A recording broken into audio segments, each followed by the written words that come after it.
what's described is just the articular, the angular, the coronoid, and the dentary, which is the articular right here, the angular right here, yep, the coronoid, and the dentary. You don't need to know the rest.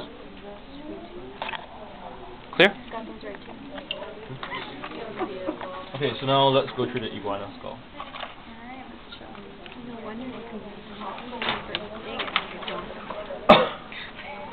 Okay. You have your premaxilla. Okay, let's go through it in alphabetical order, alright? So, BO, basio-occipital, pretty easy, right here.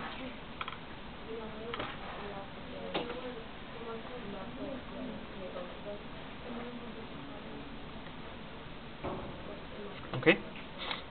What is this part here?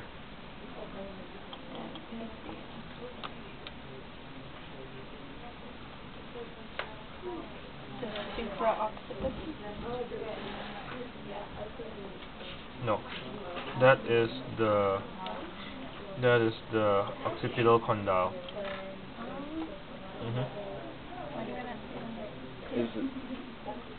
Oh. Okay. The basio-occipital is right here.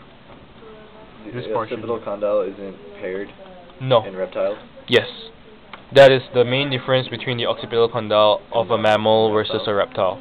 For the mammals, they're paired. For the reptiles, only one. So this means that this would naturally mean that it's more flexible in a mammal as opposed to a reptile, right? So, alright, let's start. Basio-occipital, right here. Then you have EO, the exo-occipital and the opisthotic. That will be right here.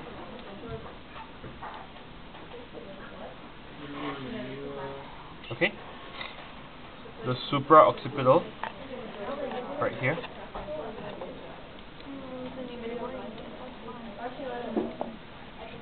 Okay. Occipital condyle, right here.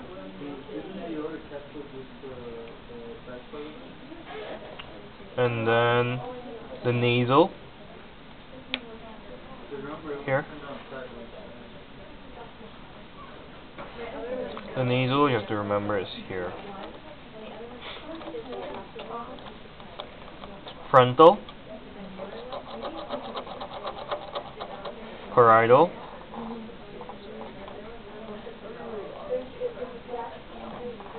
so all this is frontal. Parietal, premaxilla, maxilla, the rest of the teeth-bearing part. Jugal, which can be seen better if you were to go here.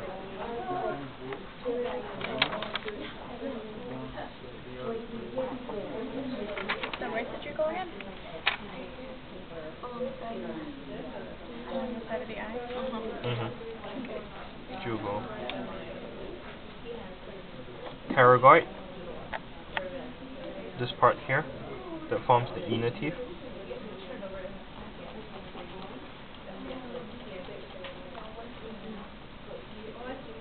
Like this. Palatine, here. Vomer, right here. When you guys look at the skull, right, you'll be able to see the three sutures really nicely. The vomer is all the way here, extends till here. Do you see the suture? Palatine, directly behind it, and beautiful sutures right here. Pterygoids.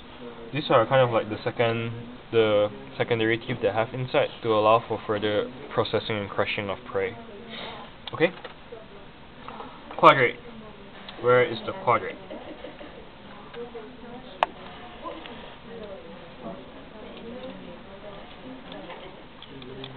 That's how it forms the jaw articulation, quadrate articular.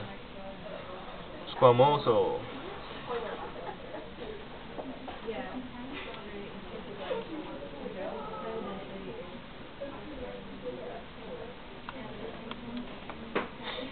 So this is a squamosal.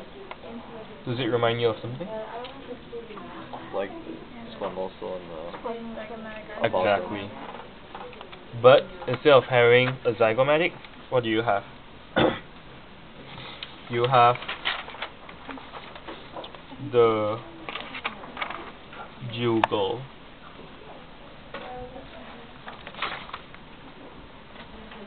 Yep. So this is the squamosal. This is the postorbital.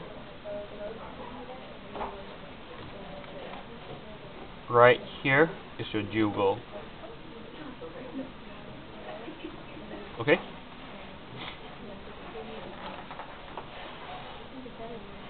Frontal, lacrimal.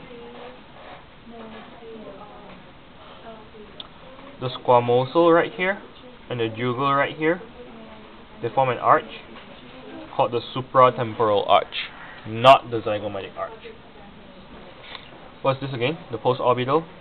So remember, yeah, if you look at your lab assignment sheet, the squamosal and the jugal right here, they form an arch. See? And it's independent of the postorbital, even though it does kind of play a role. Parietal, quadrate, pterygoid fossa.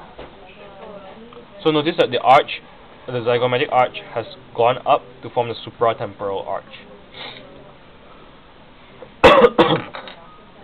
The lower jaw would be right here. So look, this is the jaw articulation. What is this bone again? Quadrate? Quadrate, yep. Is it the squamosal quadrate and the dentary that? No, it's The quadrate? yes, it's just a quadrate. and dentary. Nope. Quadrate articular. So why? Because this is the quadrate Right. and it touches down on the articular. So if you look at the green part, that would be where articular is. Quadrate and dentary. No, quadrant articular for Articular. Oh, sorry. for reptiles. Articular, dentary, where all the teeth bearing processes are. Coronoid. Your angular is, you have to look at the inside, and then you'll see a thin line here. That's where the angular is. So one more time, your coronoid, your articular, which forms the jaw joint articulation,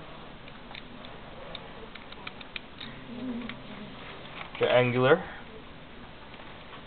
dentary, the rest of the teeth bearing lower jaw. Can you show the angular on this side? Angular, you have to look on the inside, so it's more like somewhere here.